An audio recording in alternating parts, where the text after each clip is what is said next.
నమస్కారం టీఓన్ news bulletin కు స్వాగతం.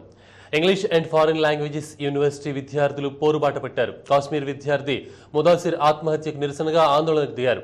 యూనివర్సిటీ ప్రాక్టర్కు చెందిన హరీష్ జావ్రీ వేధింపుల వల్లే ముదాసిర్ ఆత్మహత్య చేసుకున్నాడని ఆరోపించారు విద్యార్థులు. ముదాసిర్ మృతదేహం స్వస్థలం కాశ్మీర్కు చేరుకుంది. అంత్యక్రియల్లో ఎలాంటి అవాంఛనీయ ఘటనలు చోటు చేసుకోకుండా గట్టి భద్రతా ఏర్పాట్లు చేశారు పోలీసులు.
రాష్ట్రంలో బాలబాలికల నిష్పత్తిలో పెరుగుతున్న వ్యత్యాసంపై ఆరోగ్య శాఖ మంత్రి డిఎల్ రవీంద్రారెడ్డి ఆందోళన వ్యక్తం చేశారు. 2001 జనాభా లెక్కల ప్రకారం రాష్ట్రంలో బాలికల నిష్పత్తి 961 ఉంటే 2011 నాటికి 943కు పడిపోయిందన్నారు. అన్ని జిల్లాల కంటే వరంగల్లో బాలికల సంఖ్య బాగా తగ్గుతోందన్నారు. ఈ పరిస్థితిని నియంత్రించడంపై ప్రత్యేక దృష్టి పెట్టినట్లు తెలిపారు. ఆంధ్రప్రదేశ్ రాష్ట్రంలో 6 సంవత్సరాల లోపల బాలల లింగ నిష్పత్తి 2001లో 961 ఉండగా 2011 జనాభా లెక్కల నాటి 943 దిగజారింది. ఇది వరంగల్ జిల్లాలో అయితే 955 ఉండగా 2001లో 2011లో 912కు దిగజారిపోయింది. ఇది చాలా ఆందోళనకరమైన విషయము. ఈ రాష్ట్రంలో తగ్గుతున్న బాలికల నిష్పత్తి చాలా అలార్మింగ్గా ఉంది. మిగతా రాష్ట్రాలతో పోల్చినప్పుడు ఉదాహరణకు ఈ సదరన్ ఇండియాలో మిగతా 3 రాష్ట్రాలకు పోల్చినా కూడా మనం చాలా దిగువ భాగాన ఉన్నాం. సో ఇవన్నీ దృష్టిలో పెట్టుకొని ఈ చట్టాన్ని ఏదైతే ఉందో ఈ రూల్స్ని పకడ్బందీగా అమలు చేయాలని మొట్టమొదటిసారి దాదాపు 2004లో జరిగింది ఈ స్టేట్ అడ్వైజరీ కమిటీ మీటింగు. తర్వాత 9 సంవత్సరాల తర్వాత ఇవాళ జరిగింది. బాబ్లీ ప్రాజెక్టు విషయంలో టీడీపీపై కేసీఆర్ అనవసర ఆరోపణలు చేస్తున్నారని టీడీపీ నేత మండవ వెంకటేశ్వరరావు ఆరోపించారు. కేంద్ర మంత్రిగా ఉన్న కేసీఆర్ నాడే బాబ్లీ నిర్మాణంపై అభ్యంతరం చెప్పి ఉంటే సిడబ్ల్యూసీ అనుమతులు వచ్చేవి కావన్నారు. వాస్తవాలను పక్కన పెట్టి టీడీపీని టార్గెట్ చేయడమే లక్ష్యంగా కేసీఆర్ పనిచేస్తున్నారని విమర్శించారు. నిన్న కేసీఆర్ ఇదేదో తెలుగుదేశం టైంలోనే జరిగింది, అప్పుడు తుమ్మల నాగేశ్వరరావు గారే ఇరిగేషన్ మంత్రి, ఇవాళ లెగిసి యాగీ చేస్తున్నారని మాట్లాడుతూ ఉన్నారు. టెండర్లు అనేటువంటి మాటను మీరు పెట్టి ఏదో కాంట్రాక్టర్ తెలుగుదేశం వాళ్ళకేదో తెలిసిన వాళ్ళు, మళ్ళీ కూడా చెప్తాను, కాంట్రాక్టర్లు ఎప్పుడు కాంట్రాక్టర్లు. ఇవాళ మీతో కలిసి మీడియాకు వచ్చిన ఆయన కూడా కాంట్రాక్టరు. కనుక అనవసరమైనటువంటి వాస్తవ విషయాలను పక్కన పెట్టి కాంట్రాక్టర్లకి దీనికి సంబంధం లేని విషయాన్ని ముడిపెట్టి మీరు నిద్రపోతున్నటువంటి దాన్ని పక్కన పెట్టి ఇక్కడ తెలుగుదేశం మీద వాళ్ళ మీద నిందలేయటం ఆపండి. మేము ఒకటే మాట చెప్తా ఉన్నాం, ఆ రోజున మీరు మన కేంద్రంలో మంత్రి, నీ బాధ్యత లేదా ఆ రోజున?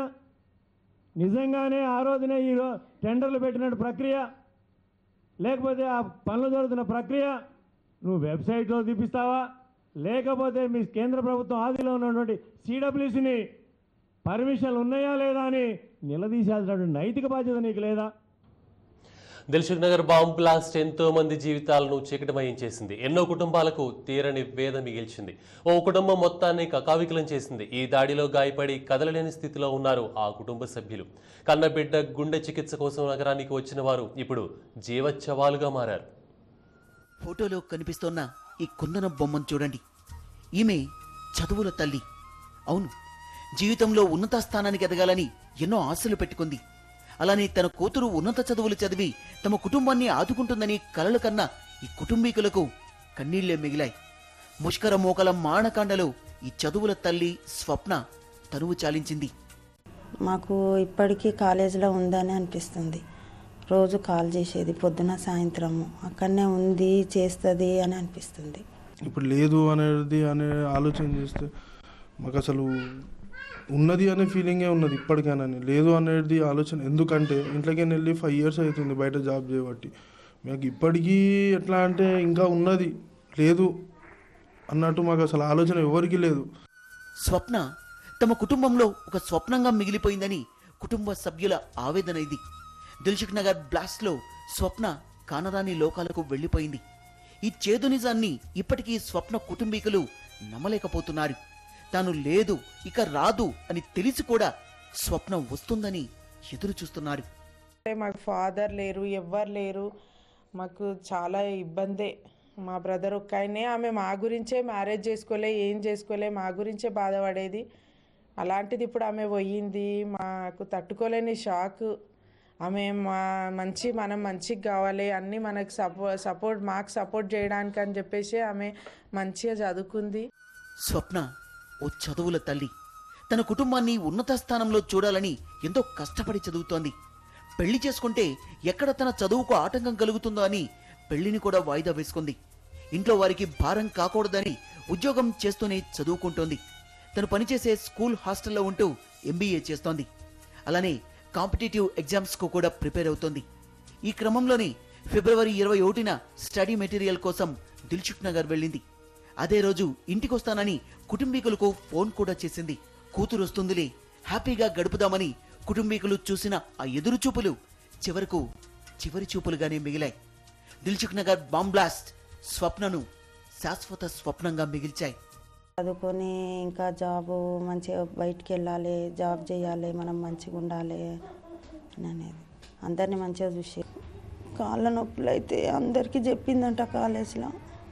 అమ్మ కాళ్ళ నొప్పి వచ్చింది, నేనే వెళ్ళి వస్తా అని చెప్పిందంట. నువ్వు రాకమ్మా, నేనే వస్తా అని నెలకోసారి తనే వస్తుంది. ఇప్పుడు ఈ మధ్య ఇప్పుడు నేనే వెళ్ళేదాన్ని, వారం 15 రోజులు కాగానే కాలేజ్కి వెళ్ళేదాన్ని, వెళ్ళి చూసి వచ్చేదాన్ని. నాకు మంచి జాబ్ వస్తుందమ్మా, నాకు మంచి జాబ్ వస్తుంది, 3 నెలలు అయితే అని ఊకే అనేది. మా సిస్టర్ అక్కడ ఉందని తెలియదు. ఆమె బుక్స్కి వెళ్తా అన్నప్పుడు మేము కోటికి వెళ్ళింది అనుకున్నాం. కోటికి వెళ్ళింది అనుకొని ఎక్కడున్నా కూడా భయపడతాం కదా అని చెప్పేసి కాల్ చేస్తే కాల్ రిసీవ్ చేయలేదు. తర్వాత ఇంటికి ఫోన్ చేస్తే మా మదరు ఇట్లా చెయ్యికి దెబ్బ తగిలిందంట, ఇట్లా చక్కెర వచ్చి కింద పడిపోయింది అని చెప్పగానే మేము మా హస్బెండ్స్ అందరు వచ్చేసినారు. ఇంకా మా చెల్లె వాళ్ళందరూ వచ్చిర్రు, వెతుకుతూనే ఉన్నారు.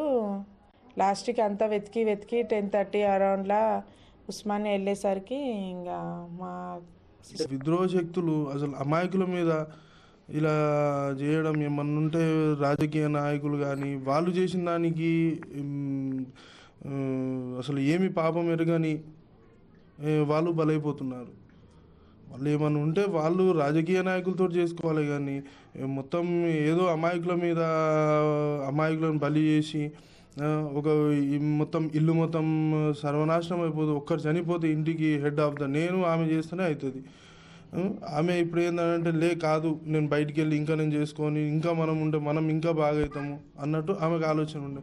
ఇట్లా ఇది ఎక్కడ కాకుండా మధ్యలో ఇట్లా చేసే వరకు మా ఆశలన్నీ అడి ఆశలు అయిపోతున్నాయి సార్. మేమేం పాపం చేశాం? మా కుటుంబానికి వెలుగైన స్వప్నను ఎందుకు పొట్టన పెట్టుకున్నారు? ఆమె చేసిన తప్పేంటి? ముష్కరుల దాడుల్లో ఏ పాపం ఎరుగని వారే ఎక్కువగా బలైపోతున్నారు. ఎన్నో కుటుంబాల్ని చీకటిమయం చేస్తున్న ఈ రాకాసి మోకల్ని ఏం చెయ్యలేమా? ఏం చేస్తోంది ప్రభుత్వం? అసలు ఎవరిది పాపం? అయ్యా, ప్రభుత్వాలు నేలే పాలకులారా, కాస్త మా కన్నీటి గాథను వినండి. మరొకరు ఇలా కన్నీరు పెట్టుకోకుండా చూడండి అంటూ పేలుళ్ల బాధితులు వేడుకుంటున్నారు. దిల్సుఖ్ నగర్ బాంబ్ బ్లాస్ట్ ఓ చదువుల తల్లిని చిదిమేసింది. ఉన్నత చదువులు చదివి కుటుంబానికి బాసటగా నిలుద్దామని అనుకున్న ఆ స్వప్నాన్ని ముష్కరులు కాలరాశారు. స్వప్న ఇక లేదు అనే చేదు నిజాన్ని ఆ కుటుంబం ఇప్పటికీ మర్చిపోలేకపోతోంది. తాను లేదు ఇక రాదు అని తెలిసి కూడా స్వప్న వస్తుందని ఎదురు చూస్తున్నారు ఆ కుటుంబీకులు.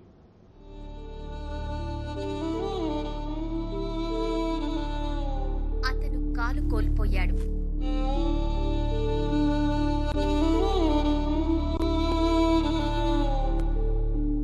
ఆమె కాలు చచ్చుపడిపోయింది.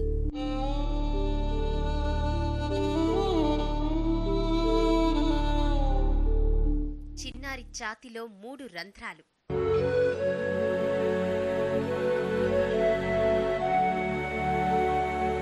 పెద్దాయనకు ఒళ్లంతా గాయాలు. పెద్దామె శరీరంలోకి దూసుకుపోయిన ఇనుప బాల్స్.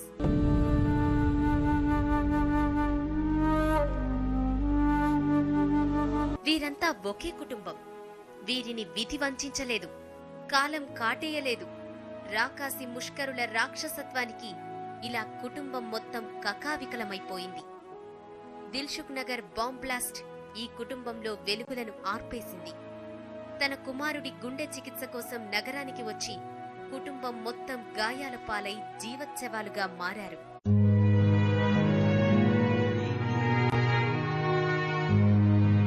ఆసుపత్రి బెడ్పై చికిత్స పొందుతున్న ఇతని పేరు రవీందర్.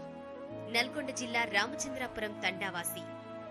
తన 2 ఏళ్ల కొడుకు అనిల్ కుమార్ కు గుండెలో 3 రంధ్రాలున్నాయి. ఈ చిన్నారి చికిత్స కోసం కుటుంబం మొత్తం హైదరాబాద్ కు వచ్చింది. డాక్టర్ను కలిసి తిరిగి ఇంటికి వెళదామని దిల్సుఖ్ నగర్ బస్టాండ్ కు చేరారు. కొడుక్కు బట్టలు తీద్దామని బట్టల దుకాణం వైపుకు వెళ్లారు. అంతలోని ముష్కరుల మారణ హోమం. ఒక్క క్షణం ఏం జరిగిందో తెలీదు. పెద్ద శబ్దం, బాంబ్ బ్లాస్ట్, హాహాకారాలు. రవీందర్ కుటుంబంలో 5గురు రక్తమయమయ్యారు.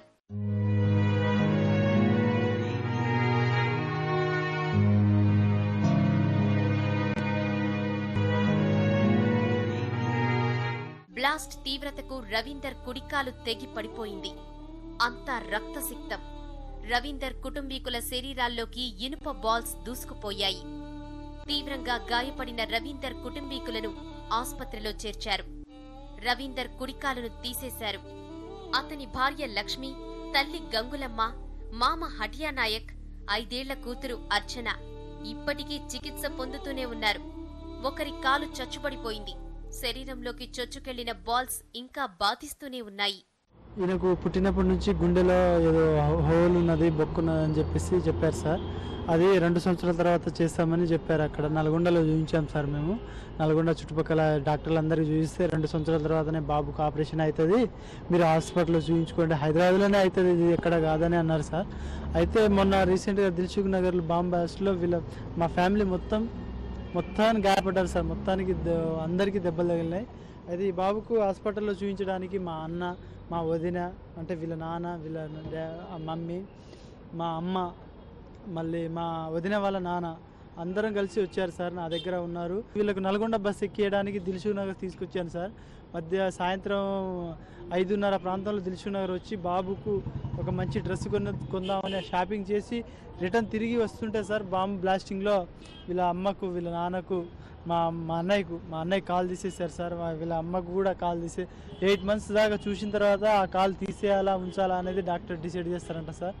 అయితే అసలు ప్రాబ్లం ఏంటిదంటే ఈ బాబుకు హార్ట్లో హోల్ కోసం అది రిపేర్ ఓపెన్ హార్ట్ సర్జరీ కోసం హైదరాబాద్ వచ్చారు సార్. హైదరాబాద్లో చేద్దామని వస్తే ఈ ఇన్సిడెంట్ జరిగిపోయింది సార్. ఇప్పటికే ఆర్థిక సమస్యలతో అల్లాడుతున్న ఈ కుటుంబాన్ని మానవ రాక్షసులు కాటేశాయి, జీవచ్ఛవాలుగా మార్చేశాయి. వీరేం పాపం చేశారు? వీరికి కనీసం తీవ్రవాదం అంటే ఏంటో తెలీదు. వాళ్ళు ఏం చేస్తారు, వారేంటో కూడా తెలీదు. అటువంటి ఈ కుటుంబాన్ని ఛిద్రం చేశారు ముష్కరులు.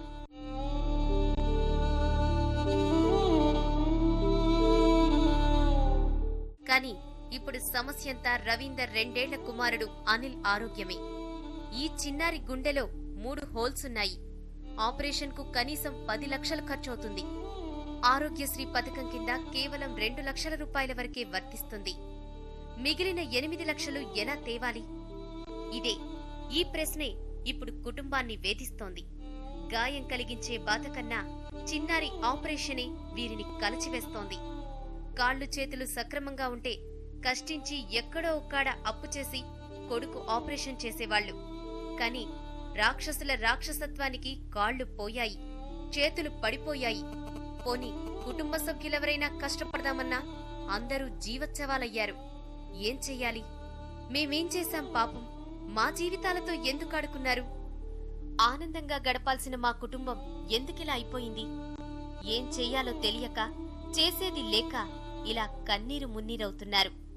ఇంతటి బాధలో కూడా పగవాడికి కూడా ఇంతటి దుస్థితి రాకూడదని కోరుకుంటున్నారు. కొడుకు కోసం వచ్చినా కానీ ఈ పరిస్థితి నాకు ఎందుకు వచ్చింది? నేను బతికి చచ్చిపోయినా కూడా అక్కడ చచ్చిపోతే ఇంకా ఏ బాధలు ఉండవచ్చు నాకు. ఇప్పుడు అన్ని బాధలు వస్తుంది, నేను భరించను, నేను బతకను అని తమ్ముడు అంటుంది సార్. ఎందుకు మనకి గవర్నమెంట్ ఆదుకుంటాడు తమ్ముడా, నీకు కాళ్ళు కూడా పెడతాడు తమ్ముడా అని అంత చెప్పినా కూడా నేను ఉన్నప్పుడేమో కొద్దిగా మంచిగా ఉంటాడు సార్. నేను ఎప్పుడో బాగా ఏడ్చుకుంటా, అసలు ఏం లేకుండా పోతుండు సార్. కుటుంబాన్ని పోషించే రవీందర్ వికలాంగుడిగా మారడంతో కుటుంబం దిక్కుతోచని స్థితిలో పడింది. ఇకపై కుటుంబ పోషణ ఎలా అని ఆవేదన వ్యక్తం చేస్తున్నారు. ఓవైపు కుటుంబ పోషణ, మరోవైపు చిన్నారి అనిల్ గుండె ఆపరేషన్. ఏం చెయ్యాలో తెలియక సాయం కోసం అర్థిస్తున్నారు. ప్రభుత్వం స్పందించి అనిల్ ఆపరేషన్ కు ఆర్థిక సాయం చేయాలని కోరుతున్నారు.